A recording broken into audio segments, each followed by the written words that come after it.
Welcome to our one day exam classes. देखिए LP का आपका सीबीटी 1 का पेपर 25 से लेकर के 29 नवंबर तक चला है। तो इन 5 दिन चले पेपरों में 15 शिफ्टों में आपका पेपर कराया गया और इसकी आंसर की भी आ चुकी है।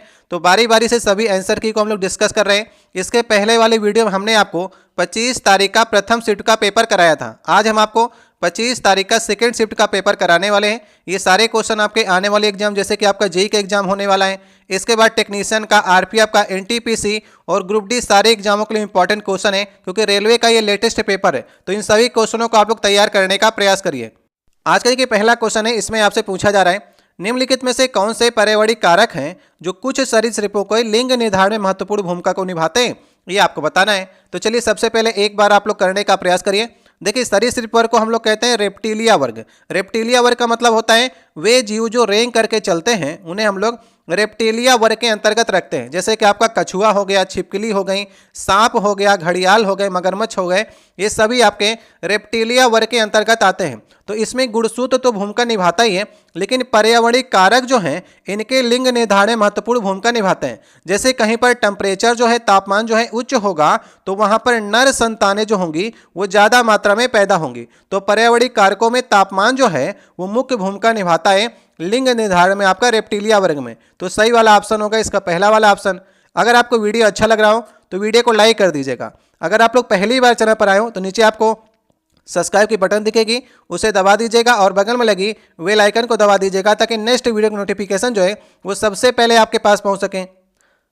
अब देखिए नेक्स्ट हमारा दूसरा क्वेश्चन है, इसमें पूछा जा रहा है कॉपर के वैद्युत अपघटनी परिसंस्करण में निम्नलिखित में से किस वैद्युत अपघटनी का प्रयोग किया जाता है।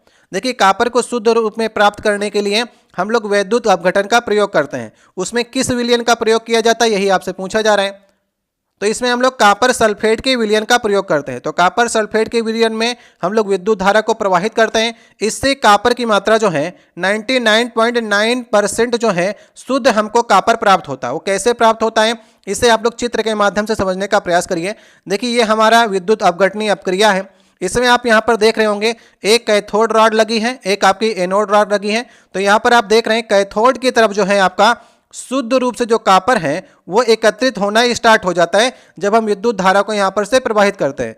वहीं पर एनोड की तरफ जो है अशुद्धियां जमा होना स्टार्ट हो जाती है। यहाँ पर देखिए ये अम्लीकृत आपका कॉपर सल्फेट का विलयन है और अपद्रव्य जो मतलब कि जो अशुद्धियां हैं वो एनोड पंख की तरफ मतलब एनोड क्षण की तरफ जो है वहां पर जमना स्टार्ट हो जाती हैं। और कैथोड की तरफ हमको कॉपर की मात्रा 99.9% जो है कॉपर हमें इस वैद्युत अपघटनी अपचयन अपक्रिया में कॉपर की मात्रा हमें प्राप्त हो जाती है।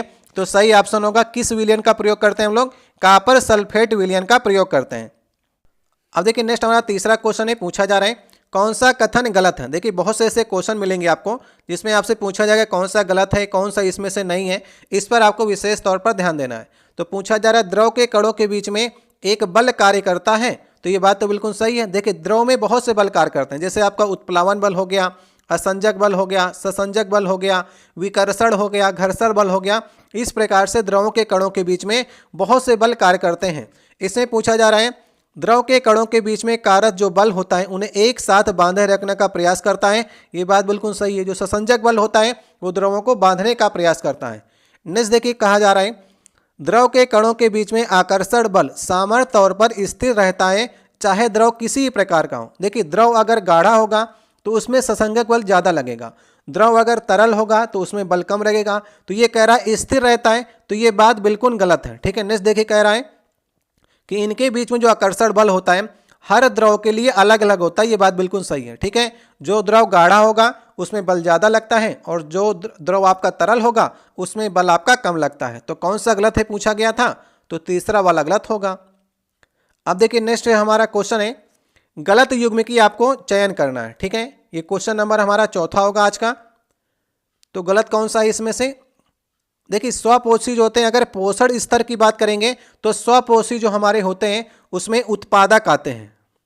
ठीक है, और उत्पादक को हम लोग प्रथम पोषण स्तर पर रखते हैं। तो ये बिल्कुल सही हो गया, स्वपोषी हमारा प्रथम पोषण स्तर पर आते हैं।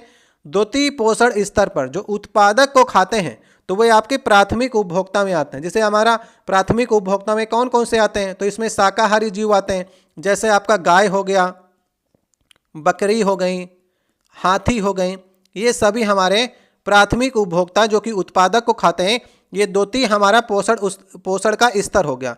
नेक्स्ट देखिए, अगर तृतीय पोषण स्तर की बात करेंगे तो छोटे मांसाहारी आते हैं, जो इनको खाते हैं, मतलब प्राथमिक उपभोक्ता या फिर द्वितीय पोषण स्तर को जो खाते हैं वे आपके छोटे मांसाहारी में आते हैं। इसमें आपका भेड़िया हो गया और मानव भी छोटे मांसाहारी में आता है, क्योंकि ये भी आपका मुर्गा बकरी आदि जीवों को खाता है। अगर हम चतुर्थ पोषण स्तर की बात करेंगे तो छोटे मांसाहारी को जो खाते हैं फोर्थ वाले, वे आपका फोर्थ पोषण स्तर पर रखे गए हैं। जैसे आपका शेर हो गया, चीता हो गया, ये सभी आपके चतुर्थ पोषण स्तर पर रखे गए हैं। और इसने कहा है कि चतुर्थ पोषण स्तर पर जीवाणु को रखा गया है, इसलिए जो गलत ऑप्शन होगा वो आपका लास्ट वाला होगा। जीवाणु जो आपके आते हैं वो अपघटक में आते हैं, ना कि उन्हें पोषण स्तर पर रखा गया है। तो अगर हम बात करेंगे तो इसमें सही ऑप्शन होगा हमारा कौन सा, चौथा वाला, यही इसमें गलत ऑप्शन रखा गया है। अब देखिए नेक्स्ट हमारा क्वेश्चन है, ये क्वेश्चन नंबर हमारा 5वां होगा। पूछा जा रहा है कि 10 मीटर लंबे तार का प्रतिरोध आपको R दिया गया है, तो 5 मीटर लंबे तार का प्रतिरोध आपको ज्ञात करना है। तो सबसे पहले देख लीजिए कि लंबाई और प्रतिरोध में कुछ हमारे रिलेशन होता है क्या। देखिए रिलेशन होता है R प्रोपोर्शनल टू L/A होता है, मतलब कि अगर लंबाई बढ़ेगी तो प्रतिरोध भी बढ़ेगा, समझ गए।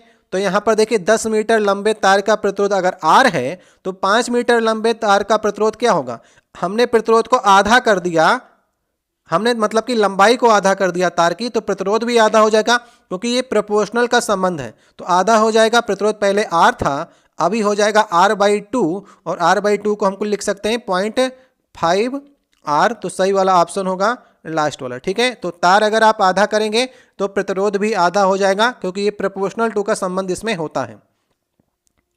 अब देखिए नेक्स्ट क्वेश्चन है, पूछा जा रहा है कि कौन सा विकल्प जो है वो थॉमसन के परमाणु मॉडल पर पाए जाने वाले अवपरमाणविक कणों को दर्शाता है। तो थॉमसन का परमाणु मॉडल जो है आपने पढ़ा होगा, उन्होंने प्लम पुडिंग मॉडल आपने जाना होगा, मतलब कि जो हमारे इलेक्ट्रॉन होते हैं वे कैसे होते हैं।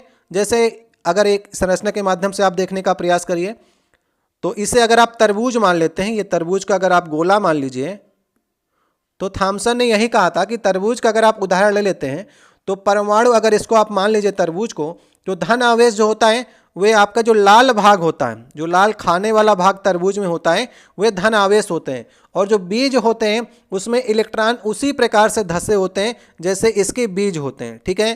तो इन्होंने इलेक्ट्रॉन के बारे में चर्चा की थी, और थॉमसन को इलेक्ट्रॉन का खोजकर्ता ही माना जाता है। तो यही आपसे पूछा गया था, ठीक है। तो अभी हम लोग ऑप्शन की ओर चलते हैं। तो पूछा गया था कि थॉमसन के परमाणु मॉडल में जो अपरमाणविक कणों को दर्शाता है वह थॉमसन ने इलेक्ट्रॉनों को बताया था। तो सही होगा ऑप्शन नंबर इसका दूसरा। अब देखिए नेक्स्ट हमारा क्वेश्चन है कि आमाशय की भित्तियां जो हैं वो जठर रस का स्राव करती हैं, तो जठर रस में क्या नहीं होता है, यही आपसे पूछा जा रहा है।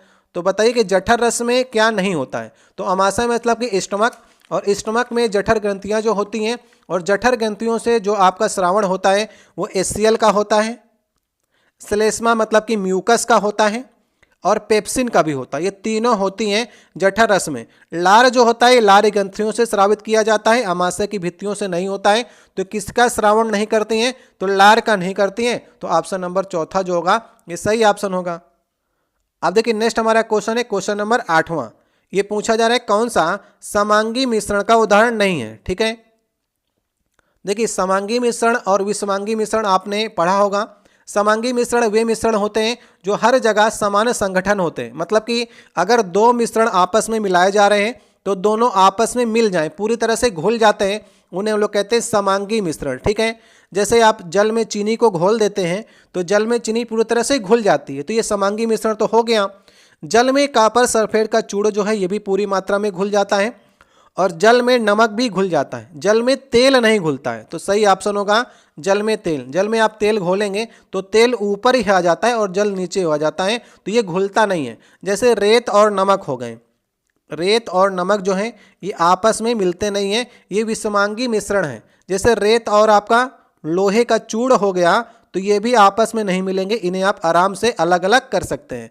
तो ये आपके विषमांगी मिश्रण में आते हैं। और आपसे पूछा गया था कौन से इसमें से नहीं है, तो हम सही कर देंगे जल में तेल वाला ऑप्शन। अब देखिए नेक्स्ट हमारा 9वां क्वेश्चन है, पूछा जा रहा है श्रम का विभाजन इसमें किसमें होता है, ये आपसे पूछा गया है।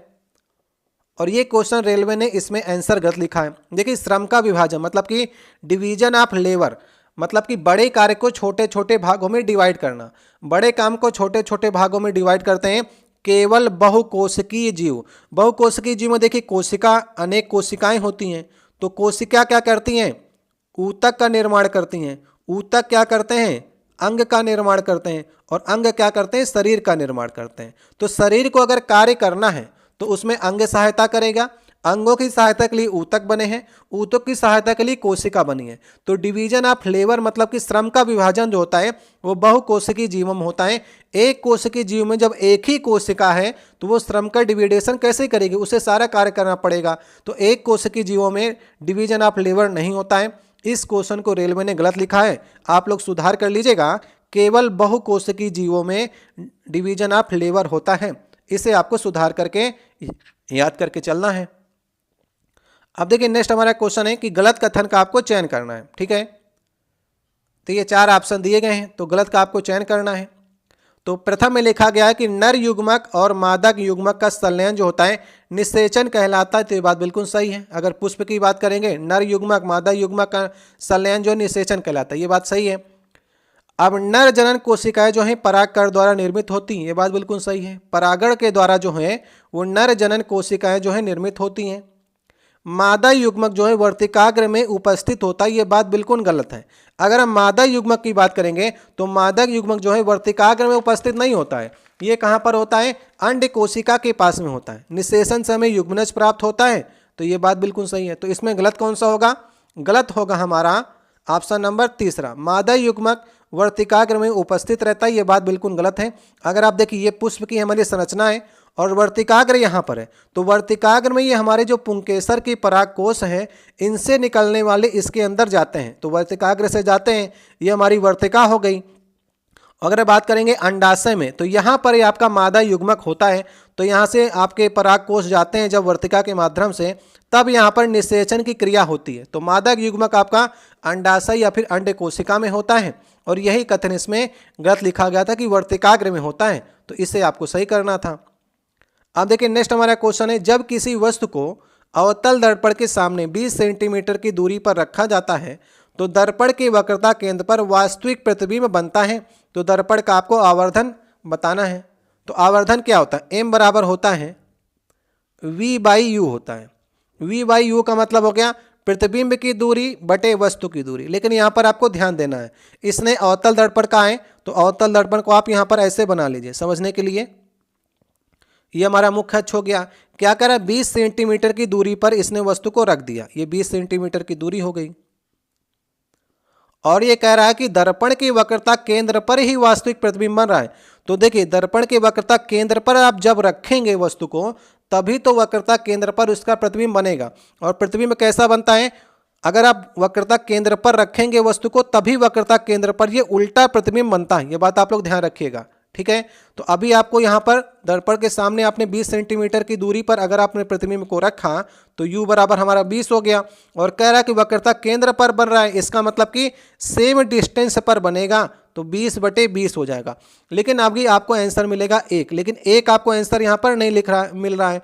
तो 1 जो होगा माइनस में होगा, क्योंकि जो हमारा प्रतिबिंब बन रहा है ये उल्टा बन रहा है। यहाँ पर देखिए v जो हमारा बनेगा उल्टा बनेगा, तो यहाँ पर आपको माइनस चिन्ह लगाना पड़ेगा अगर ये वास्तविक प्रतिबिंब की बात कर रहा है। अगर यहाँ पर आभासी की बात करेगा तब आपको पॉजिटिव मतलब कि दर्पण के इधर बनेगा, और दर्पण के इधर जो प्रतिबिंब आपका बनता है वो आपके सीधा बनता है, और दर्पण के जो इसी तरफ बनेगा आपको वो प्रतिबिंब आपका हमेशा इस दर्पण में, अवतल दर्पण में उल्टा बनता है। तो इसका जो आपका आवर्धन आता है वो हमेशा आपका नेगेटिव में आता है। तो नेगेटिव वाला आपको ऑप्शन सही करना पड़ेगा, क्योंकि उल्टा प्रतिबिंब बन रहा है, इस बात को भी आपको ध्यान रखना है। तो सही ऑप्शन होगा इसका दूसरा वाला। अब देखिए नेक्स्ट हमारा क्वेश्चन है कि शुष्क बुझे हुए चूने पर अगर आप क्लोरीन की क्रिया कराते हैं तो निम्नलिखित में से किसका निर्माण होता है, ये आपको बताना है। तो शुष्क बुझे हुए चूने मतलब कि बुझा हुआ चूना इसने पूछा है, तो बुझा हुआ चूना क्या हो गया, कैल्शियम हाइड्रोक्साइड, ये बुझा हुआ चूना हो गया। इस पर अगर आप क्लोरीन की क्रिया कराएंगे तो कौन सा यहाँ पर उत्पाद बनेगा, यहाँ पर ब्लीचिंग पाउडर बनता है CaOCl2, ये हमारा ब्लीचिंग पाउडर या फिर विरंजक चूर्ण बनता है। तो सही होगा दूसरा वाला ऑप्शन। और साथ में कौन सी यहाँ पर वाटर भी मिलता है, तो ये हमारा विरंजक चूर्ण या फिर क्लोरीन बनाने का फार्मूला भी है कि बुझे हुए चूने पर हम लोग क्लोरीन प्रवाहित करेंगे तो क्या मिलेगा आपको, ब्लीचिंग पाउडर या फिर विरंजक चूर्ण बनेगा। सही वाला ऑप्शन होगा इसका दूसरा वाला ऑप्शन। देखिए नेक्स्ट क्वेश्चन है कि कौन सा उपकरण जो है वो चुंबकीय क्षेत्र में विद्युत धारावाही चालक की गति का उपयोग नहीं करता है। ठीक है, तो विद्युत क्षेत्र में अगर हम चुंबकीय प्रभाव की बात करेंगे या फिर धारावाही चालक की गति का प्रयोग करने पर, देखिए पंखा में भी आपकी मोटर होती है, विद्युत मोटर ही मोटर होती है और जनरेटर ही मोटर होती है, घूमने का काम करते हैं। विद्युत क्षेत्र मतलब विद्युत धारा जमीन में प्राप्त होती है। तो इन तीनों में है विद्युत हीटर जो है ये विद्युत धारा के ऊष्मीय प्रभाव पर काम करता है। तो यहाँ पर धारावाही चालक की गति का उपयोग नहीं किया जाता है। तो सही वाला ऑप्शन होगा विद्युत हीटर। यहाँ पर विद्युत प्रेस भी आपका लिख सकता था, ये भी आपका विद्युत धारा के ऊष्मीय प्रभाव पर काम करता है, इसमें भी आपका धारावाही चालक का गति का प्रयोग नहीं करेंगे। तो विद्युत बल्ब हो गया आपका, ट्यूबलाइट हो गई, तो ये सभी इसमें प्रयोग नहीं किया जाता है। तो सही वाला ऑप्शन होगा इसमें तीसरा वाला ऑप्शन। अब देखिए नेक्स्ट हमारा क्वेश्चन है कि जब हम बस में सफ़र करते हैं तो अचानक बस के रुकने पर हम आगे की ओर बढ़ने लगते हैं, तो ऐसा किस लिए होता है। तो ऐसा होता है न्यूटन के गति के प्रथम नियम पर, जिसे हम लोग कहते हैं इनर्शिया का नियम या फिर जड़त्व का नियम। तो हमारे शरीर का जो जड़त्व होता है जब बस में सफ़र करते हैं तो बस के अचानक रुकने पर हम आगे की ओर बढ़ जाते हैं। ठीक है, तो अगर बस चलने वाली होती है, बस तुरंत चलेगी तो हम पीछे की ओर आ जाते हैं और बस रुकने पर हम आगे की ओर आ जाते हैं। ये दोनों हमारे जड़त्व के नियम पर कार्य करते हैं। और भी एग्जाम्पल आपके एग्जाम में पूछे जा सकते हैं जड़त्व से, उन्हें भी आप लोग याद करके चलिएगा। जैसे कि कंबल की जो धूल होती है उन्हें आप कैसे साफ करते हैं, तो कंबल में एक छड़ी से आप लोग कंबल को मारते हैं तो धूल अलग हो जाती है। इसमें भी जड़त्व का नियम काम करता है, तो इसे भी आपको याद करके चलना है। और अगर हम बात करेंगे कि जड़त्व का नियम या फिर प्रथम नियम, इससे बल की परिभाषा भी सामने आती है। बल की परिभाषा गति के प्रथम नियम से आती है। गति का द्वितीय नियम जो है वो F = ma, इससे बल का सूत्र आता है। और गति के तृतीय नियम जो है वो क्रिया प्रतिक्रिया का नियम होता है, ये भी आपको याद करके चलना है। तो सही ऑप्शन होगा इसका तीसरा वाला।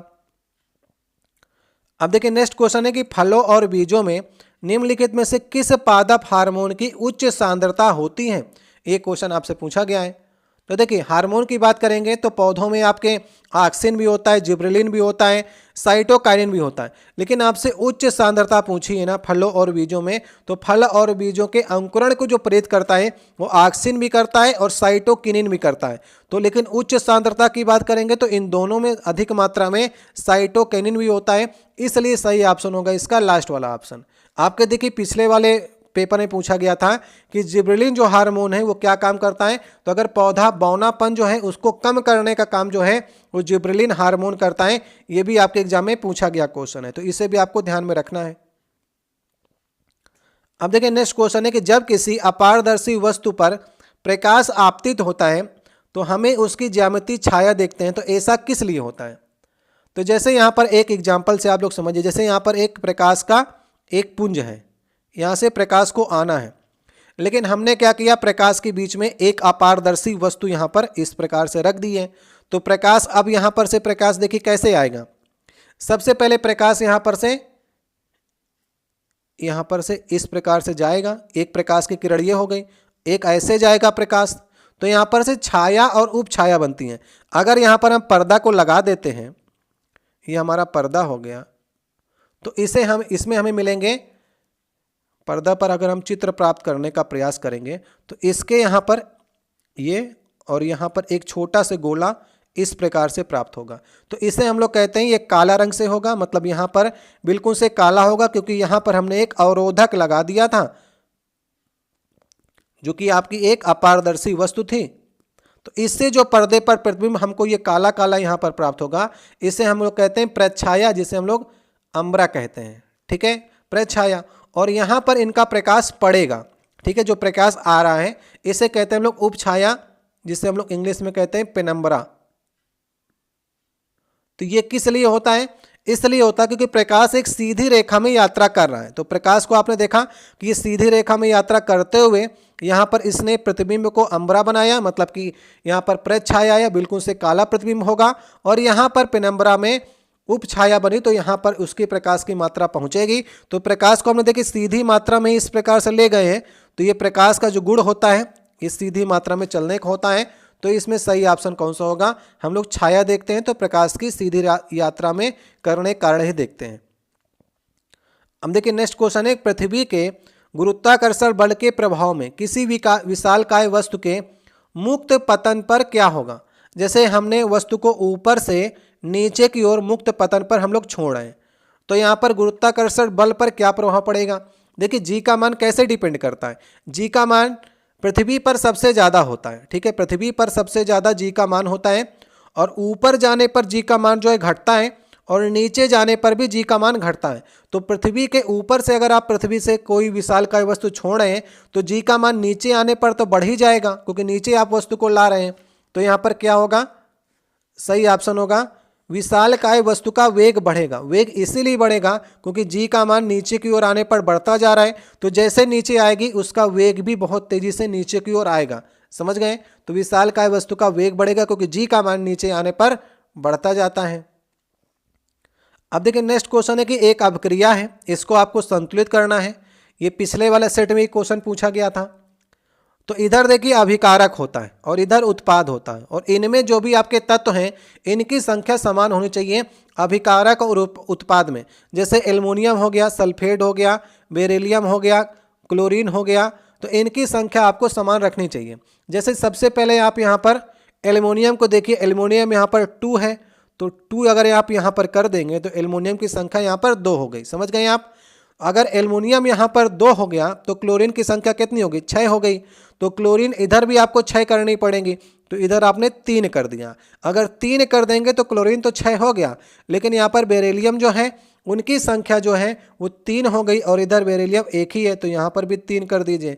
3 कर दिया तो सल्फेट 3 हो गया, और सल्फेट इधर भी 3 है। तो अभी जो हमारी इक्वेशन आ गई ये बिल्कुल सही आ गई। तो किस ऑप्शन में लिखा गया है?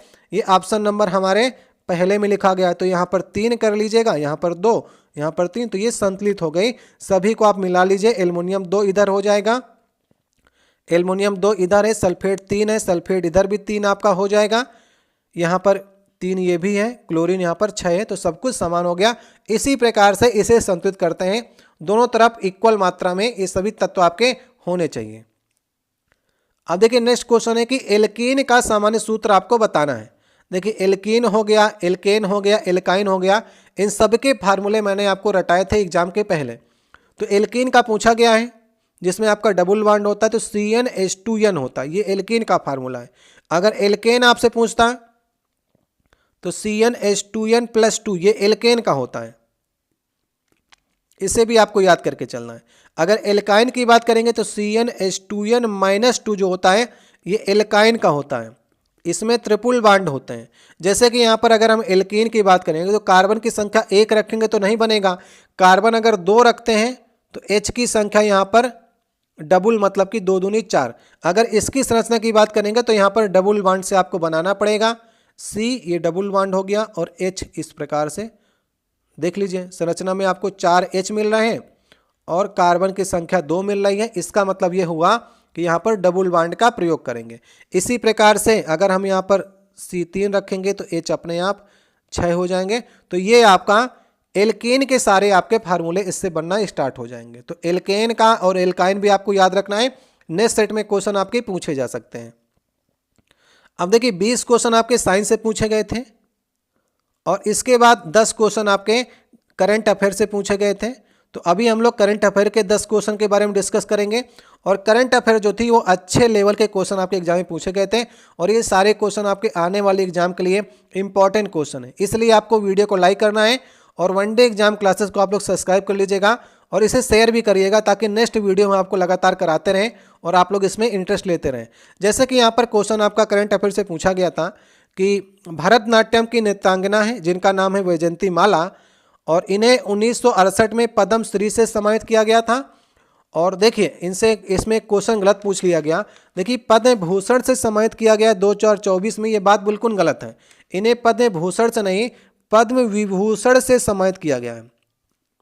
तो ये क्वेश्चन में आपको सुधार करना था, क्योंकि वैजयंती माला की बात करेंगे तो वैजयंती माला को 2006 में पद्म भूषण मिल चुका था, और अभी बात करेंगे तो 2024 में इन्हें मिला है पद्म विभूषण, क्योंकि पद्म विभूषण जो है वो 5 लोगों को मिला है, जिसमें वैजयंती माला का नाम है, और भी याद रखिएगा चिरंजीवी का नाम है, जो एक्टर है आपके चिरंजीवी, उन्हें मिला हुआ है पद्म विभूषण। इसके बाद वेंकैया नायडू आपके हो गए, जो उपराष्ट्रपति रहे, इन्हें मिला हुआ है। साथ में विंदेश्वर पाठक को मिला है, एक बार आपको रिकॉल करा देते हैं आने वाले एग्जाम के लिए, विंदेश्वर पाठक को मिला है, और साथ में पद्मा सुब्रमण्यम को मिला है। ठीक है, तो पद्मा सुब्रमण्यम को, ये 5 लोगों को पद्म भूषण मिला है, तो इसे आप लोग सही कर लीजिएगा, यहाँ पर पद्म भूषण नहीं पद्म विभूषण पूछना चाहिए था। अगर हम बात करेंगे कि कितने लोगों को पद्म श्री मिला है, तो पद्म श्री 110 लोगों को मिला है, तो मेन नाम को भी आपको याद करके चलना है। ठीक है, पद्म भूषण की बात करेंगे तो पद्म भूषण 17 लोगों को मिला है, इसमें फातिमा बीबी हो गई, मिथुन चक्रवर्ती हो गए, राम नायक हो गए, उषा उत्थप हो गई, ये सब इंपॉर्टेंट नाम हैं जिन लिस्ट में आपको थोड़ा से याद करने का प्रयास करना होगा। अब देखिए नेक्स्ट क्वेश्चन है कि किस सतत विकास के लक्ष्य हेतु स्कोर 50 से नीचे होने के कारण लक्षित प्रकाशों की आवश्यकता के रूप में रेखांकित किया गया। देखिए सतत विकास का लक्ष्य जो हमारा है, SDG गोल जो है, ये नीति आयोग लगातार इसमें सुधार कर रहा है, उसमें कुछ लक्ष्य रखे गए हैं, तो उसमें स्कोर जो 50 से नीचे है वो मात्र लैंगिक समानता का स्कोर जो है वो 50 से नीचे है, मतलब कि मेल फीमेल की जो समानता है उनका लक्ष्य हमारे भारत में SDG गोल में वही नीचे है। बाकी जो हमारे लक्ष्य हैं उसमें सभी में SDG लक्ष्य का जो स्कोर है वो 50 प्लस का ही है, तो एक ही लक्ष्य है, लक्ष्य नंबर 5। तो इससे हम लोग देख लेते हैं कि हमारे नीति आयोग के जो गोल्स हैं जो UN ने डिसाइड किए हैं, उसमें अगर हम पहले नंबर पर देखें, पहला लक्ष्य जो है नो पॉवर्टी का है, गरीबी का, हंगर का है, गुड हेल्थ का है, क्वालिटी एजुकेशन का, और 5वां नंबर जो था लक्ष्य नंबर 5 जेंडर इक्वलिटी, इसी में भारत जो है पिछड़ा हुआ है, इसी को सुधारने की ज़रूरत है, और इसमें स्कोर जो भारत का है वो 50 से नीचे का है, और बाकी में सभी में 50 से ऊपर का है। इसके बाद 6 नंबर पर क्लीन वाटर मिलना चाहिए सभी आदमियों को, क्लीन एनर्जी मिलनी चाहिए, वर्क मिलना चाहिए ग्रोथ इंडस्ट्री को। इसी प्रकार से ये टोटल 17 लक्ष्य आपके रखे गए हैं, तो एक ही लक्ष्य जो है अभी जो इसका स्कोर है 5 नंबर का वो अभी नीचे चल रहा है। अब देखिए नेक्स्ट क्वेश्चन है कि 2023 में किस संस्थान ने ई-वे बिल और इनवॉइस प्रणाली में 2 फैक्टर प्रमाणीकरण, मतलब कि 2 फैक्टर एथोराइजेशन को लागू किया है? ये किसने किया है? तो ये सिविक ने किया है। और सिविक का देखिए फुल फॉर्म क्या होता है, इससे भी आपको याद करके चलना है, central board of indirect tax and custom, ये सिविक का फुल फॉर्म होता है। तो इसने क्या किया है, साइबर सुरक्षा के दृष्टिकोण से अपनी जो प्रणाली है उसमें ई-वे बिल जो है और इनवॉइस की जो प्रणाली है उसमें 2 फैक्टर को प्रमाणीकरण को किया है, जिससे आपका फ़ोन नंबर हो गया, जीमेल हो गया, बायोमेट्रिक हो गया। तो इसमें 2 प्रकार से आपको ऑथराइजेशन करना पड़ेगा, तभी आपका ये ई-वे बिल जो जनरेट होगा। इससे साइबर सुरक्षा से काफ़ी आपको मदद मिलेगी। तो इसमें 2 प्रणालियों में आपको प्रमाणीकरण करना पड़ेगा, जैसे आप गूगल में भी देखते होंगे। अब देखिए नेक्स्ट क्वेश्चन है कि राष्ट्रीय खेल पुरस्कार 2023 के दौरान कुल कितने अर्जुन पुरस्कार दिए गए? तो अर्जुन पुरस्कारों की संख्या जो है वो 26 दी गई है। अर्जुन पुरस्कारों में आप जानते होंगे किसको किसको मिला है, तो मोहम्मद शमी को मिला है, शीतल देवी को, अंतिम पंघाल को, आदित्य गोपीचंद को, इन सभी नामों को आप लोग जानते होंगे। तो इनमें से 26 लोगों को जो है राष्ट्रीय खेल पुरस्कारों में अर्जुन पुरस्कार दिए गए। ये खिलाड़ियों को दिए जाते हैं। अगर हम द्रोणाचार्य पुरस्कार की बात करेंगे तो द्रोणाचार्य पुरस्कार जो है ये दिए जाते हैं कोचों को दिए जाते हैं, और इनकी संख्या 5 है। तो द्रोणाचार्य पुरस्कार 5 लोग को मिला है। खेल रत्न की बात करेंगे तो खेल रत्न कितने लोग को मिला है? तो 2 लोग को मिला है खेल रत्न, जिसमें आपके सात्विक साईराज रेड्डी हैं जो बैडमिंटन में इन्हें मिला हुआ है, और दूसरे हमारे चिराग सेट्ठी हैं जिन्हें मिला हुआ है। तो चिराग सेट्ठी को मिला है खेल रत्न, और सात्विक, ये नाम याद रखिएगा, सात्विक साईराज रेड्डी, इन्हें मिला है खेल रत्न। 2 लोगों को खेल रत्न मिला है, 5 लोगों को द्रोणाचार्य, और 26 लोगों को अर्जुन पुरस्कार मिला है। नेक्स्ट देखिए क्वेश्चन है कि राम चेत चौधरी 2024 में विज्ञान और इंजीनियरिंग के क्षेत्र में कौन सा पुरस्कार दिया गया है? तो यहाँ पर पद्मश्री मैंने आपको बताया कि 110 लोगों को पद्मश्री दिया गया है। तो सारी को आपको लिस्ट को एक बार देख लेना है और कुछ इंपॉर्टेंट नाम आपके एग्जाम में पूछे जा रहे हैं, जैसे कि रामचेत चौधरी जो हैं विज्ञान और इंजीनियरिंग के क्षेत्र में, ये कहाँ के निवासी हैं? ये आपके गोरखपुर के निवासी हैं, यूपी के निवासी हैं, और इनका विज्ञान और इंजीनियरिंग में अच्छा योगदान है, इसलिए इन्हें पद्मश्री अवार्ड मिला हुआ है। अब देखिए नेक्स्ट क्वेश्चन है, पूछा जा रहा है 17 सितंबर 2024 को नारकोटिक्स कंट्रोल ब्यूरो के महानिदेशक के रूप में किसे नियुक्त किया गया है? ये आपको बताना है। तो नारकोटिक्स कंट्रोल ब्यूरो मतलब कि एनसीबी के आपसे पूछा जा रहा है डायरेक्टर जनरल कौन है? तो एनसीबी के डायरेक्टर जनरल अनुराग गर्ग हैं, जो 17 सितंबर 2024 को इन्हें बनाया गया। याद रखिएगा आप लोग। अगर हम याद करना चाहें तो ईडी के भी आप लोग याद कर सकते हैं। ईडी के बाद रा के आपको याद करना है, एनआईए के और सीबीआई के, इन सबको याद कर लीजिएगा तो आने वाले एग्जाम के लिए आपको तैयारी हो जाएगी। तो ईडी की बात करेंगे तो कौन है ईडी के? राहुल नवीन है महानिदेशक। नेक्स्ट की बात करें रा के कौन है? रा के कौन है? रवि सिन्हा है महानिदेशक, ठीक है। इसके बाद अगर हम बात करें एनआईए, ये सभी संस्थाएं इसी से रिलेटेड आपकी, तो सदानंद वसंत दाते हैं। सदानंद वसंत दाते जो हैं वे आपके एनआईए के महानिदेशक हैं। अगर हम बात करें सीबीआई की, ये भी आपके एग्जाम में पूछा जा सकता है, तो सीबीआई के कौन है? प्रवीण सूद हैं। तो एक क्वेश्चन से आपको कई क्वेश्चन तैयार करके चलने हैं, तभी आपके एग्जाम की तैयारियां हो पाती हैं। अब देखिए नेक्स्ट क्वेश्चन है कि पूछा जा रहा है कि एक टोपी है जिसका नाम है लेमचा पारिवारिक टोपी, बनाने में कौशल के रूप में प्रसिद्ध सिक्किम के किस शिल्पकार को कला संस्कृति विरासत में पद्मश्री मिला है? देखिए पद्मश्री से, पद्म विभूषण से, अर्जुन पुरस्कार से, द्रोणाचार्य पुरस्कार से, खेल रत्न पुरस्कार से काफ़ी क्वेश्चन आए हैं। तो नेक्स्ट एग्जामों के लिए इन सभी को आपको रट करके चलना है। तो जॉर्डन लेप्चा जो हैं ये सिक्किम के हैं, और सिक्किम की जो संस्कृति है उसी में एक आपकी पारंपरिक टोपी जो होती है वो बांस से बनाई जाती है। तो बांस से बनाई जाने वाली टोपी को लगातार ये बनाते हैं, और उन्हीं के लिए इन्हें पद्मश्री अवार्ड दिया गया है जॉर्डन लेप्चा को, ठीक है, याद रखिएगा। तो सिक्किम की परंपरा को, जो सांस्कृतिक परंपरा है उसको ये बढ़ाने का काम कर रहे हैं, और 25 साल से लगातार इसी टोपी को, लेप्चा पारंपरिक टोपी को ये बना रहे हैं। अब देखिए नेक्स्ट क्वेश्चन है कि शतरंज ओलंपियाड 2024 में भारतीय शतरंज टीम को नॉन प्लेइंग कप्तान और कोच कौन से हैं? ये पूछा गया था। तो श्रीनाथ नारायणन जो हैं वो शतरंज ओलंपियाड के 2024 में नॉन प्लेइंग कप्तान थे, मतलब कि वहाँ पर खेल नहीं रहे थे लेकिन कप्तानी और कोचगिरी कर रहे थे। उनका नाम है श्रीनाथ नारायण, याद रखिएगा। ये सभी क्वेश्चन आपको आने वाले एग्जाम के लिए इंपॉर्टेंट है। नेक्स्ट देखिए पूछा गया था कि मई 2024 में डीआरडीओ ने आईआईटी भुवनेश्वर को कितनी रक्षा प्रौद्योगिकी परियोजनाएं सौंपी हैं? ये आपसे पूछा गया है।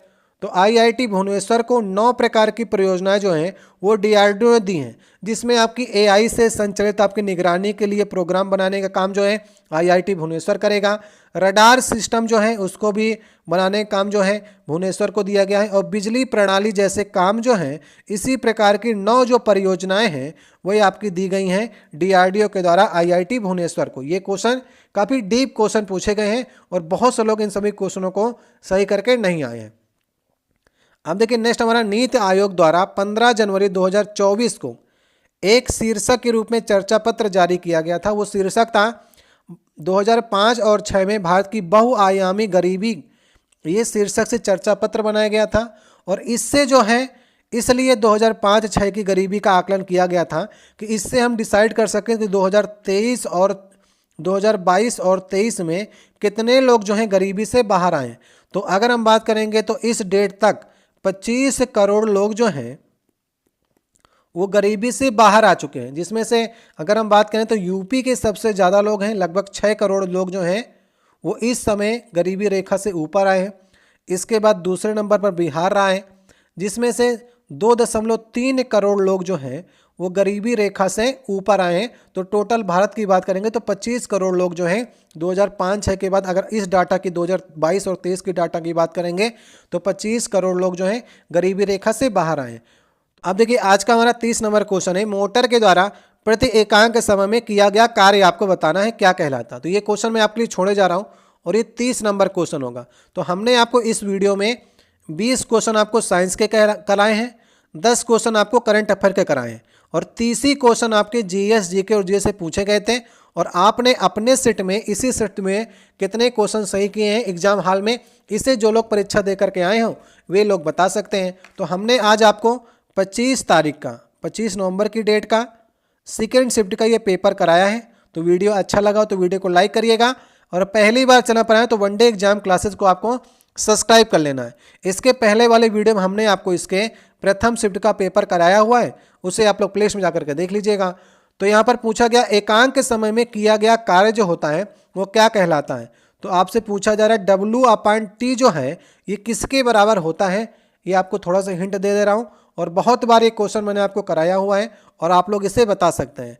तो आपको ये वीडियो कैसा लगा, वीडियो अच्छा लगा हो तो आप लोग लगातार इसे देखने का प्रयास करिए और शेयर भी करेंगे तो हम आपको लगातार इसके 15 शिफ्ट के जो आपके पेपर हुए हैं वो आने वाले एग्जाम के लिए इंपॉर्टेंट हैं, चाहे आपका जेई का एग्जाम हो, टेक्नीशियन का हो, एनटीपीसी, ग्रुप डी, इन सब के लिए लेटेस्ट एग्जाम का पेपर ही है और इंपॉर्टेंट क्वेश्चन है। मिलते हैं आपसे नेक्स्ट वीडियो का, इस प्रश्न का आप लोग जवाब दीजिएगा।